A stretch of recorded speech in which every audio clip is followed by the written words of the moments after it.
When my husband stepped out for a minute, an elderly lady appeared with money and, that night, I believed I was living at the peak of my happiness. A newlywed, surrounded by elegance and smiles, everything seemed perfect, until an unknown woman approached me, shoved an envelope with money into my hands, and whispered something that would change everything. From that moment on, I discovered dark truths hidden behind charming smiles, and I had to gather strength I never imagined I possessed. I went through situations that tested my physical, emotional, and psychological limits. I was discredited, persecuted, and silenced, but I also found courage, unlikely allies, and a greater reason to fight. Today, I look back with pride for not having given up. I am very happy to have you here. Follow my story until the end and comment from which city you are watching so that I may know how far my story has traveled.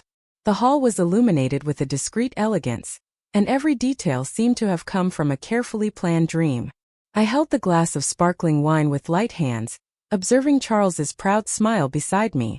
Our guests made toasts and curious eyes turned toward me, the newlywed wife of one of the most influential men in the city. It was as if my old loneliness had been erased by that modern fairy tale. But there was something in me that could not completely relax. At the table next to ours, amidst the smiles and elegant murmurs, a woman observed me in a strange way. Her eyes did not contain envy or joy. There was a mixture of urgency and pain that unsettled me.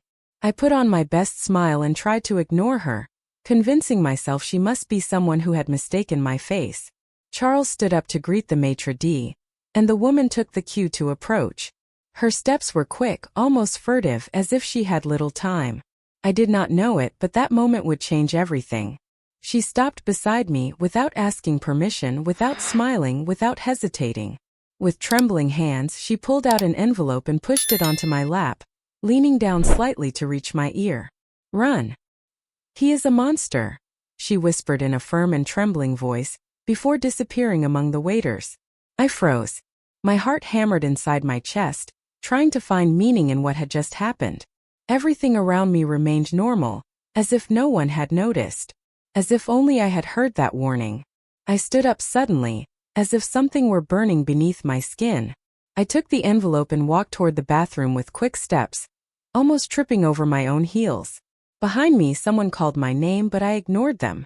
The cold mirror stared back at me when I closed the door behind me, breathless. I opened the envelope and saw organized bills of money, without any explanation other than those words echoing in my mind. A strange woman fixes her gaze on her. The envelope was still in my hands, and the damp paper revealed the sweat spreading through my fingers. "Run. He is a monster." I repeated the phrase mentally, trying to remember every detail of her face, every inflection in her voice. Would it be madness to believe those words? Or would it be more insane to ignore them? I wanted to go back to the table and laugh it all off, but my body would not obey. There was something about that woman that reminded me of real pain, lived, suffered pain. And I knew how to recognize pain when I saw it. My breathing became short, as if the air in the bathroom was becoming thin. I opened my purse and hid the envelope between the layers of fabric, as if it were a secret that burned my fingers. I looked at myself in the mirror again, expecting to see only a happy bride, but what I saw was a woman on the edge of an abyss. Charles's perfume was still on me, a reminder of the man I swore to love. But what would happen if that woman were right? I left the stall, walking in circles inside the bathroom, trying to organize my thoughts.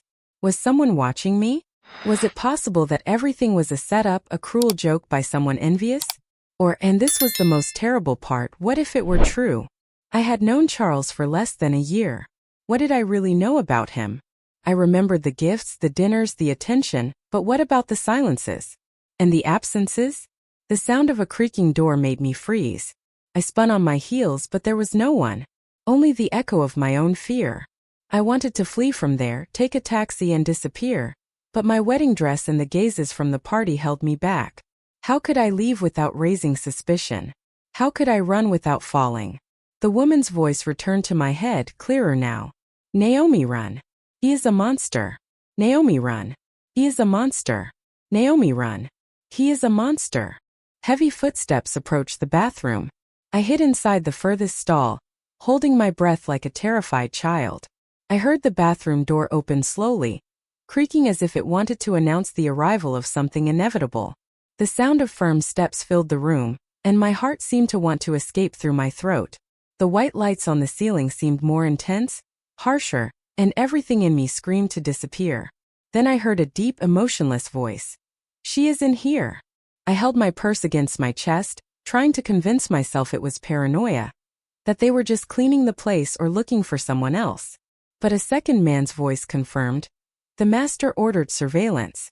The description matches." I wanted to disappear, to evaporate, but all I could do was cower. The walls of the stall, so thin, seemed ready to collapse. I remembered the envelope, the money, and the woman who had warned me. It was real. Everything was real. And I was in danger. The steps approached my stall, stopping right in front of it. I could see the dark, polished shoes through the bottom gap. My mind begged for a solution, any way out. Then, like a survival reflex, I stood up and pushed the casement window of the bathroom. It was small, but maybe I could fit. I climbed onto the toilet, rested my hands on the cold tiles, and looked outside. And then I saw it. There were bars. Locked from the outside. My hands were shaking. I climbed down quickly, out of breath. It was a trap, and I had fallen right into it. I tried to think of another exit, but before I could act, I heard a metallic noise. The main bathroom door was unlocked with a key.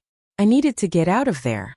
I ran to the side door, the one that gave access to the kitchen, and pushed with force. But on the other side, the restaurant manager was standing there, staring at me with a cold expression. The restaurant manager blocks the exit door. "Naomi, my love." Charles's voice cut through the room like a blade disguised as a melody. He entered the bathroom with a worried countenance, but his eyes did not reflect shock or relief. They simply analyzed me like someone observing an object out of place. Everyone was worried. "What happened?" he asked, but did not let me answer. He put his arm around my shoulders and led me down the hallway as if I were a confused child. Something in his touch was too firm. I tried to protest, to explain, to ask. But he smiled and said, "You just need to rest a bit." He led me to a double door at the end of the hallway, and opened it with a key taken from his pocket. We entered an elegant room without windows, with expensive furniture and dim lighting. Before I realized what was happening, he locked the door behind us. I turned around, shocked. "Charles, what is going on?" I asked, feeling my throat tighten. He did not answer immediately.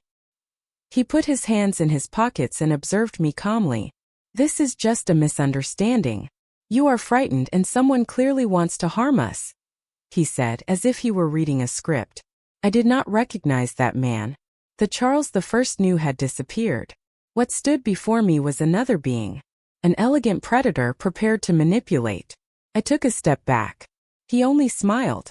I tried to reach the doorknob, but the lock was firm. I looked around, searching for something that could help me, an exit, anything. But there were no windows, no ventilation, no hope.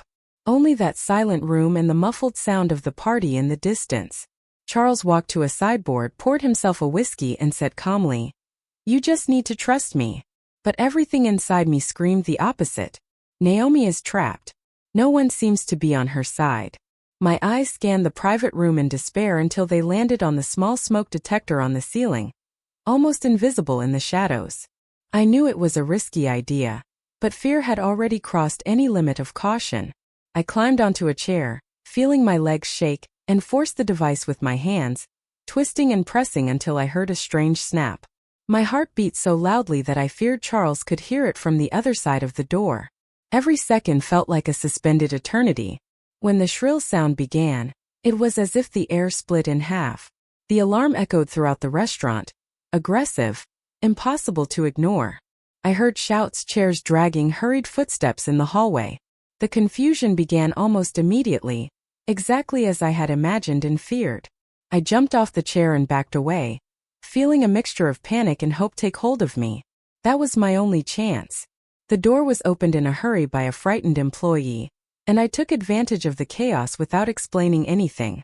I ran down the hallway, blending in with the people trying to evacuate the place. The smell of artificial smoke and the incessant sound of the alarm created a sensation of the end of the world. No one was paying attention to me, and that was exactly what I needed. For the first time that night, I felt that maybe there was still a way out. While advancing among confused bodies and shocked voices, I heard someone shout my name. I did not need to look to know who it was. Charles's voice sounded clear and firm, piercing through the tumult like a call of possession. My stomach turned, but I did not stop. I ran with all the strength I had, pushing the emergency door at the back of the hall. The alarm sounds, confusion sets in. The back hallway was narrow and poorly lit, smelling of cleaning products and old grease. My hands slipped on the walls as I moved forward without a certain direction, just following the exit signs. Employees ran in opposite directions, some shouting instructions, others just trying to escape. I felt invisible and exposed at the same time. Every door I crossed was a gamble. I pushed another door and found myself in the service area, where boxes were stacked in a disorderly fashion.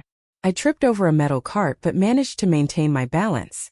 My wedding dress no longer seemed like a symbol of happiness, but rather a weight that hindered my movements. Still, I continued running, guided only by instinct. I needed to get out of there before it was too late. When I reached the last door, I heard my name echo behind me again. This time closer. I turned my face for a second and saw him amidst the smoke, his gaze fixed, determined. There was no more pretense, no staged concern. Only the certainty of one who was used to hunting. Fear gave me strength and I pushed the door with violence, feeling the cold night air hit my face. I stumbled outside without looking back, crossing a dark and uneven space. The alarm still sounded in the distance, mixed with sirens and confused voices. My heart felt ready to explode, but I did not slow my pace. I knew that if I stopped, I would not be able to start again. Charles sees her and shouts her name in the middle of the smoke. The alley was narrow, damp, and poorly lit, but to me it felt like freedom. I leaned against the wall for a moment, trying to catch my breath, feeling my chest burn. My hands shook so much that I could barely get the phone out of my purse. The adrenaline was still running strong, mixed with a fragile, almost illusory relief. I had escaped, at least for now. I walked hurriedly to the main street, trying to look like just another person leaving a restaurant in confusion. I called a car through an app, but the screen was slow to respond. The signal seemed unstable, and that made me uneasy. When I finally managed to open my messages, I realized something was wrong. Strange notifications appeared, disappeared, and reappeared. Then the screen went black for a few seconds before returning, showing alerts that made no sense. My banking app would not open. A dry notice indicated access blocked. I tried to call anyone, but the call would not go through. A chill ran down my spine, more intense than the previous fear. That was not a coincidence. I looked around the alley, feeling the loneliness envelop me like a silent warning. I was free from that building, but not from that man. Something much larger was in motion, and I had just taken the first step into it. Her phone stops working. Accounts blocked. I arrived at my apartment still dazed, holding the keys with excessive force, as if they were an amulet. The building seemed the same as always. Silent, welcoming, familiar. I went up the stairs with a racing heart, repeating to myself that I would be safe there. When I fitted the key into the lock and turned it, nothing happened. I tried again with more force, but the door remained immobile. I laughed nervously, thinking it was just fatigue or an angle error. I adjusted the key and tried another time, feeling the desperation grow. It made no sense. That had always been my home. I rested my forehead against the door for a moment, breathing deeply before trying one last time. It was then that I heard footsteps on the other side. The door opened slowly, revealing a woman I had never seen before. She was wearing a light robe and looked at me with surprise mixed with impatience. For a second I thought I was on the wrong floor, that everything was just an absurd mistake. But the number on the door was correct. That was my home. Or it should have been. I tried to explain, speaking quickly, confused, saying that this was my residence. She frowned, clearly irritated, and replied that she lived there, that she had a contract, and that I must be mistaken. The world seemed to tilt beneath my feet. Another woman opens the door in a robe. I insisted, feeling my voice fail, asking her to let me in to get my documents. The woman sighed and went inside for a moment, returning with some papers in her hand. She held them out to me with a dry gesture, like someone ending a tiresome discussion. I took the sheets with trembling hands, not understanding how that could be real. My eyes scanned the text quickly. When I saw the signature at the bottom, my heart stopped. It was mine. Every stroke, every curve, unmistakable. I felt the floor disappear from under my feet, and I had to lean against the wall so as not to fall. How was that possible? When would I have signed something like that? My mind went back to the days after the wedding, to the documents, to the signatures made without careful reading. I raised my eyes to the woman, trying to say something, but no words came out. She just shrugged, closing the door slowly in front of me. I stood in the hallway, holding those papers as if they were evidence of a crime I did not remember committing. The silence of the building seemed to mock me. It was then that I heard familiar voices approaching. I turned in time to see Charles and an older woman walking down the hallway, accompanied by 2 police officers. Her gaze was cold, calculating. I did not need introductions to know who she was. Naomi sees her own signature on the paper. Charles spoke first, with a terrifying calmness, explaining to the officers that I was emotionally unstable. The woman beside him, his mother, reinforced the story with carefully chosen words. I tried to protest, to show the papers, to explain that it was all a trap. But my words were lost in the air, stifled by their authority. One of the officers asked me to step away from the door. Another held my arm firmly, saying I needed to cooperate. I felt a mixture of humiliation and incredulity, as if I were living someone else's life. Neighbors watched through the cracks of their doors, curious and silent. I wanted to scream, but I could not. As I was led down the hallway, I looked at Charles one last time. He avoided my gaze as if I no longer existed. His mother kept her face impassive, victorious. In that moment, I understood that I had lost much more than a home. I had lost my ground, my identity, my security. I was taken out of the building, feeling the cold night air envelop me again. The streetlights seemed distant, unreal. I was alone, without a home, without money, without visible allies.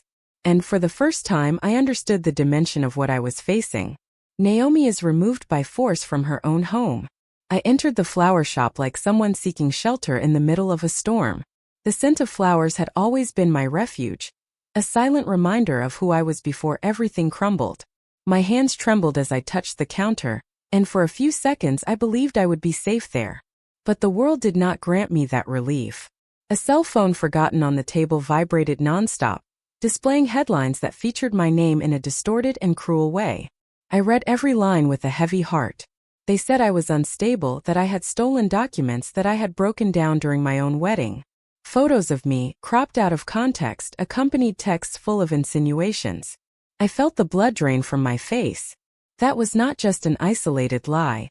It was a carefully constructed narrative. Someone was working to erase me, to turn my voice into noise. Employees whispered in the background, pretending everything was normal while observing me. I wanted to explain, to scream that everything was false, but I knew that scattered words would not defeat a story already spread. I sat behind the counter, trying to breathe, trying not to collapse. That was when I noticed a woman standing near the door, wearing a scarf and sunglasses, looking around with caution. She approached slowly and, without raising suspicion, leaned toward me. Her voice came out low, urgent, loaded with something I recognized immediately. Truth. "We need to talk," she said. "Now." Her eyes met mine, firm despite the disguise. "Helena appears disguised and asks to talk." We left through the back of the flower shop and walked to a small, almost empty cafe. Helena removed her glasses with careful hands, revealing a face marked by exhaustion and determination. There was a silent strength in her that made me sit and listen without questioning. She took a deep breath before starting, like someone revisiting an old wound. Then she pronounced a name that echoed inside me. Rachel. Rachel Brooks, her daughter, had also been Charles's wife. The words fell heavily, one by one, forming a disturbing puzzle. Helena told me about the initial charm, the quick marriage, the gradual change in his behavior.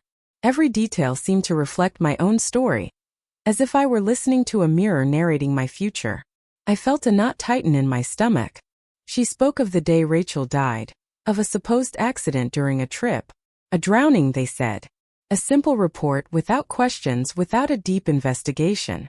Helena tried to question it, but found closed doors, indifferent authorities, and perfectly organized documents. Everything had been cleaned up too fast, too silently. And Charles moved on as if nothing had happened. As she spoke, I understood that this woman was not seeking revenge. She was seeking meaning. Justice. Her eyes welled up, but her voice remained firm. They make it look legal, inevitable, she said. Until it is too late. A shiver ran down my spine. Rachel died in a drowning that was never explained. Helena opened her purse and spread old photographs, newspaper clippings, and copies of certificates across the table. There were patterns too clear to be a coincidence. Lonely women, quick marriages, sudden property changes. Then accidents, sudden illnesses, quiet deaths. Every image seemed like a warning no one wanted to hear. I could barely keep up.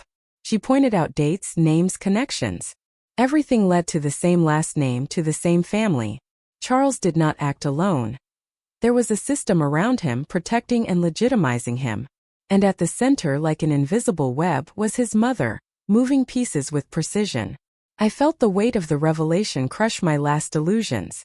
My marriage had not been an isolated mistake. It had been part of a ritual. I looked at the photos again and saw my reflection in them. Not physically but emotionally. The same hope in the eyes, the same confident smile before the fall. My breathing became short. It was impossible to deny. I was on the same timeline. In the same script, just at a different stage. When Helena gathered the papers, her hands touched mine firmly. "You are still alive," she said. "That means there is still time." I swallowed hard, feeling the truth settle in a brutal way. Everything I had lost until then was only the beginning. Naomi realizes she would be next. The next day, I went back to the flower shop trying to pretend everything was normal. As if that could protect me. I was arranging vases with automatic movements when I felt a heavy presence behind me. Turning around, I saw Dorothy standing on the other side of the window, impeccable, observing as if analyzing a broken object. She entered without asking permission, her gaze sweeping the environment with contained contempt. Before I could say anything, she began to speak. She accused me of theft, of emotional instability, of staining the family name with lies. Her voice was controlled, calculated, made to convince. Some customers stopped to listen, attracted by the firm tone and the posture of authority. I tried to respond, but she gave me no space. It was then that I noticed the cameras. Reporters approached quickly, as if they were already waiting for that moment. Microphones appeared. Questions began to be thrown into the air. Dorothy turned slightly, assuming an expression of false concern. I was cornered, exposed, turned into a spectacle. Journalists appear and film the scene. The owner of the flower shop appeared shortly after, visibly nervous. He called me to the corner, avoiding eye contact, and said he could no longer keep me there. The pressure was too great. The store's reputation was at stake. His words were quick, rehearsed, as if they had already been spoken before. I just nodded, feeling another part of me being torn away. I gathered my things in silence, under curious gazes and whispered comments. Every flower seemed to say goodbye to me, a mute witness to the injustice. When I crossed the door, I felt the weight of unemployment add to everything I had already lost. I was without a home, without income, without an image. And they knew it. I walked a few meters down the sidewalk trying to hold back tears, when I heard hurried footsteps behind me. I turned and saw Jasmine, my coworker, out of breath, with something hidden in her hand. Her gaze was one of urgency, mixed with fear and loyalty. She said nothing immediately, just held my arm. "Wait," she whispered. "This is important." Her fingers squeezed mine, passing something small and cold into my palm. Jasmine runs after her with something in her hands. It was a key. Small, simple, but loaded with meaning. Jasmine looked around before speaking, making sure no one was listening. She said she had heard conversations, that something did not seem right, that she had decided to investigate on her own. Her courage surprised me. She mentioned a book, records that should not exist, hidden away from curious eyes. "It is in her office," she whispered, referring to Dorothy. "It is not in plain sight. It is a false wall." Every word seemed to increase the weight of the key in my hand. My heart raced, not just from fear, but from something new. Determination. For the first time since that night at the restaurant, I felt that I was not completely alone. Jasmine held my face carefully. "If you go to the end, you need to be quick and careful," she said. "They do not forgive." I nodded, feeling a thread of hope form among the rubble. That key was not just metal. It was a choice. As she walked away, I stood looking at the key for a long moment. I knew that crossing that door would mean crossing a limit with no return. But I also knew that doing nothing would be accepting the end they had planned for me. I took a deep breath, putting the key away carefully. It is in her office. In a false wall. The clock struck shortly after midnight when Helena and I parked 2 blocks from the real estate administration headquarters. The silence of the street seemed like an accomplice, wrapped in shadows and expectation. We walked with haste, hiding our faces under hoods, our hands steady, our hearts racing. We had reviewed the plan 3 times, but now, in front of the glass door, everything seemed uncertain. Helena took out an old magnetic card and to my surprise, the lock flashed green. We entered without triggering any alarms. Every step sounded louder than it should, as if the building itself were breathing and listening to us. We passed through cold hallways, lined with marble and glass, until we found Dorothy's office. The door was high, dark, marked with the organization's crest. My fingers touched the handle with hesitation, but it was unlocked. The soft moonlight invaded through the windows, revealing impeccably organized furniture. We went straight to the point: shelves, drawers, desks. Everything was too clean, as if prepared to deceive. It was Helena who noticed the painting slightly misaligned on the back wall. Upon pulling it, a metal mechanism appeared, hidden behind an old frame. 3 locks protected a structure built into the concrete. It looked like a vault door. I looked at it in silence, feeling cold sweat run down my back. My fingers trembled as I touched the numeric panel. It was clear it was a safe and that there was something important inside. Helena looked at me in expectation, and I realized she expected me to try. I closed my eyes for a second, searching for any clue among my memories. There was a date on an old diploma on the wall. I took a deep breath and typed 1-9-5-5. The safe requires a code. For a moment, nothing happened. A dry beep cut through the silence and I feared I had failed. But then, a mechanical snap reverberated through the room, and the safe door opened with a soft click. Helena covered her mouth with her hand, trying to contain a gasp. I pushed the metal door and saw inside a thick book with a gray cover worn at the edges. I pulled it out carefully, as if it were a cursed relic. It was heavy, real, loaded with something I still did not completely understand. We opened the book on the table. The pages were filled with organized columns. Names, dates, observations, status. Each line represented a life, a destiny manipulated with terrifying precision.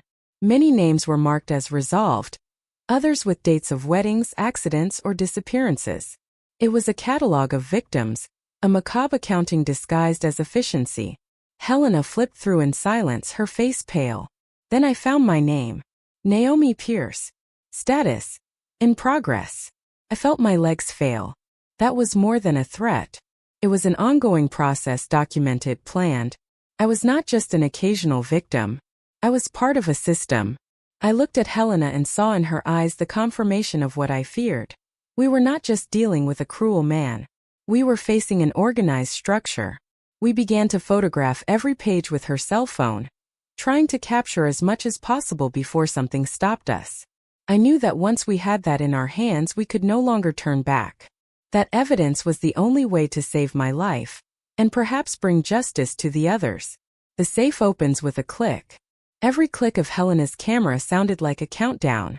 Page after page, known and unknown names lined up in cold, meticulous patterns. Jane White, married in 2015, disappeared in 2016. Eva Thompson, registered bankruptcy, domestic accident. Rachel Brooks, status: closed. My fingers ached with tension, but I continued turning the pages carefully. Each one was living proof of a web that had stretched for years. In the middle of the book, I found my name again. Naomi Pierce. Married March. Transfers, scheduled. Status: in progress. Beside it were codes and initials I did not immediately understand. I felt bile rise in my throat. I was being systematically erased and documented, as if my life had been just another item on a list. Helena held my arm, trying to keep me steady. "We are going to make it. You are not alone," she whispered. We continued photographing until the end. The last name was dated from that week. There were still victims on the way. I closed the book carefully, like someone guarding an old secret. That was when we heard the footsteps. Slow, firm, echoing through the hallways. Someone was coming. Helena grabbed the phone and pushed me toward the cabinet next to the desk. "Go. Quickly," she said in a firm voice. I hesitated. The door opened with force. Charles entered with a contained, cold expression. He locked it behind him with a dry movement and leaned against the wall, crossing his arms. His eyes scanned the room until they found the book on the table. A small smile appeared on his lips. "So that was it," he said calmly. Helena took a step forward, covering the book. I was hidden, listening to everything with my heart ready to explode. Charles enters and locks the door. Everything happened too fast. Helena started talking, distracting Charles, while sliding the book toward me along the floor. Her feet disguised the movement. Her voice kept his focus on anything but the cabinet. I understood the plan too late. She was sacrificing herself. When he advanced, she screamed, pulling a chair and throwing it against the window, creating confusion. I took advantage of the moment and pulled the cabinet door from the inside, gathering the book and the phone. I heard muffled screams, sounds of struggle, a body being pushed against the wall. I wanted to come out to help her, but I could not. Helena knew that. She wanted me to leave with the evidence. I was the only one with a face still free, the only one who could run. The cabinet was small, dark, and my breathing echoed like thunder. Charles was shouting something I did not understand. Helena screamed once more, but her voice was quickly muffled. A dull thud followed, then silence. My eyes filled with tears. She had given me a chance, and now she was paying the price. I felt a sob trapped in my chest, but I did not give in. I needed to maintain control. For her. For me. For everyone. I stayed there for minutes that felt like hours, waiting for the sounds to cease. The silence outside was now more terrifying than any noise.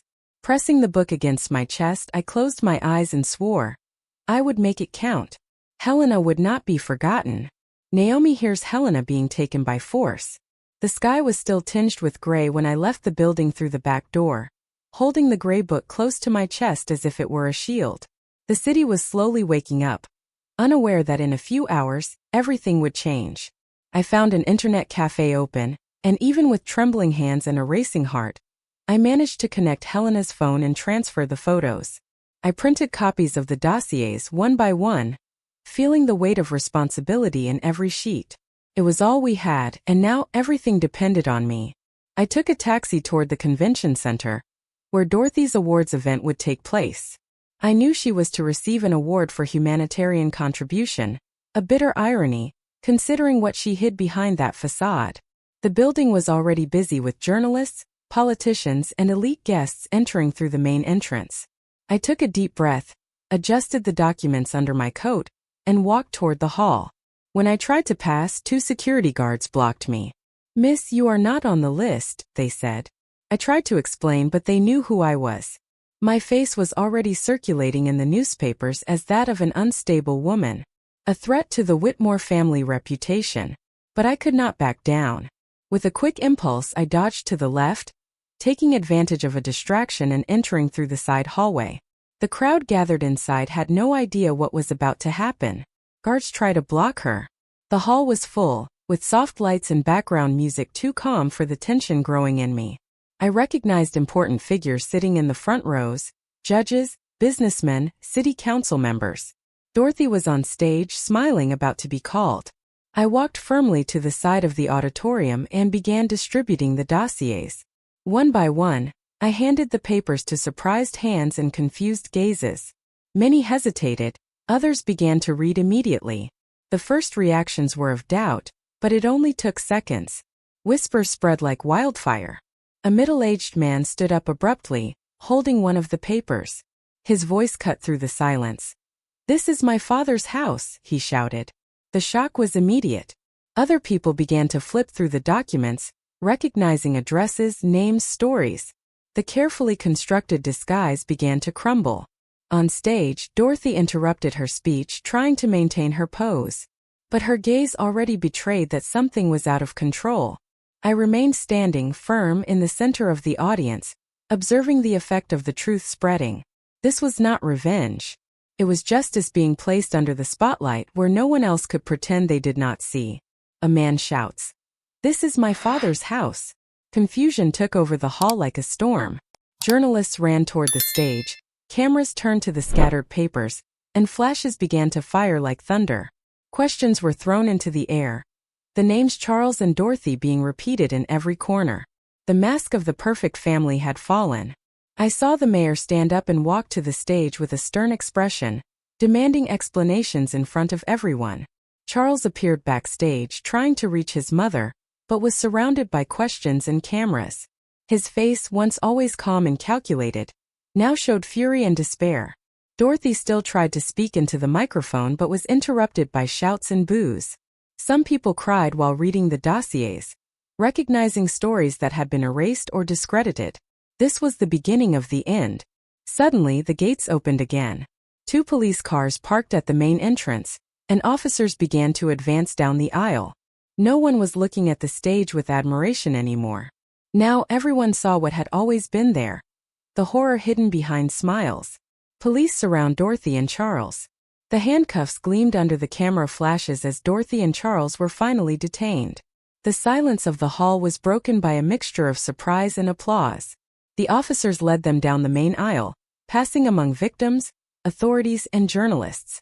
I watched them walk, haughty on the outside but completely stripped of power. The masks had fallen, and with them the empire of lies they sustained. It was then that, among the crowd, a familiar figure appeared. Helena. Injured but alive. Her eyes met mine, and for the first time in days I smiled. The police had managed to locate her, releasing her shortly before the ceremony. She walked with difficulty toward me, and when we hugged, it was like finding a piece of myself again. There we were, 2 women who survived. Helena reappears, liberated. The crowd, which before looked at me with suspicion, now applauded. A group of victims' families approached, some with tears in their eyes, others in respectful silence. An elderly lady held my hands firmly and said with a choked voice, "You saved my life." My heart tightened with the strength of those words. I never imagined that, by surviving, I could also protect others. More people approached, thanking, crying, sharing fragments of similar stories. I realized there that justice is not measured only by courts, but by every life we managed to pull out of the darkness. We were no longer invisible. The victims had faces, voices, names, and no one could erase them again. Helena squeezed my shoulder affectionately, and together we watched the police take the 2 criminals outside, now in full light, before the entire country. The auditorium screen showed the live broadcast. Headlines began to pop up on social media. It was not just a personal victory. It was a milestone. A woman says, "You saved my life." As the hall emptied, I sat alone in one of the armchairs, observing the now empty stage. My body ached, my eyes burned, and yet I felt a new peace, strange but real. I had been betrayed, humiliated, threatened, but I was there, whole. Not the same as before. Stronger, more attentive, freer. The scars would remain, but they would be proof of my struggle, not of my defeat. I thought of Rachel, and the other women erased by the system that Charles and Dorothy created. And I promised myself that their names would not be forgotten. Helena sat beside me, and together we stayed in silence for a moment, contemplating that end, or perhaps a new beginning. The future was still uncertain, but now it was mine. I closed my eyes for a moment, feeling the scent of flowers coming from somewhere in the hall. A symbol, perhaps, that everything would truly pass. A rebirth. When I stood up, I left behind more than a past. I left behind a version of myself that would never return. Now it was my turn to flourish. Now I am curious about you who heard my story. What would you do if you were in my place? Have you ever gone through something similar? Support the channel, subscribe, like, comment, and share this video. I am leaving on the end screen another story that you will also like, and it will definitely surprise you. Thank you for watching. Until the next video.